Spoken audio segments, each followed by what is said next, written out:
নমস্কাৰ সকলোকে কি খবৰ আশা কৰো সকলো ভালে আছে আৰু ঈদলে যেহেতু বেছি দিন নাই তো সেই কাৰণে আমাৰ ফালে ঘৰত এচাক কি বনি আছে আমাৰ ঘৰত পিঠা বনি আছে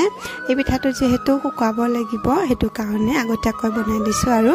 এফালে এটো পিঠাটো আমাৰ প্ৰথমবাৰ বনোৱা হৈছে এটো প্ৰথম পিঠা দিলে ইমান ঠিক হোৱা নাই মানে প্ৰথম বনাইছো যে ঘৰত এই পিঠাটো হেতু কাৰণে ইমান ঠিক হোৱা নাই আৰু এটো লাষ্টৰ পিঠাটো দেখাইছো লাহে ভাল হৈছে আৰু এটো চাৰিকণিয়া দি বনোৱা হৈছে আপোনালোকৰ ইচ্ছা আৰু যেনেকুৱা দি বনাব পাৰে আৰু ইফালে ভণ্টিয়ে বনাই আছে ইফালে গোল ঘুৰাই আছে মানে আমি বটল ব্যৱহাৰ কৰিছো কাৰণ আমি হাতেদি মানে অলপ অসুবিধা হয় বনাবৰ কাৰণে ফাৰ্ষ্ট টাইম বনাইছো যে হেতু কাৰণে বটল ব্যৱহাৰ কৰিছো আপোনালোকেও যদি নাজানে হাতেদি বনাবৰ কাৰণে বটল দি বনাব পাৰে আৰু অকমান গৰম হোৱাৰ পিছত এটো ভাজ দি দিব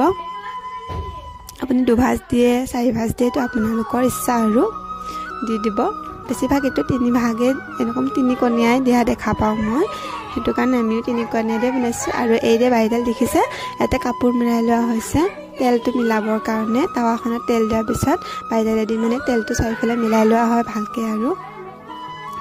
তাৰ পিছত এতিয়া ভাবিছো এটা কালাৰিং পিঠা বনাও বুলি হেতু কাৰণে অলপমান হালধি মিক্স কৰি কেনে কালাৰিং পিঠা এটা বনাম আৰু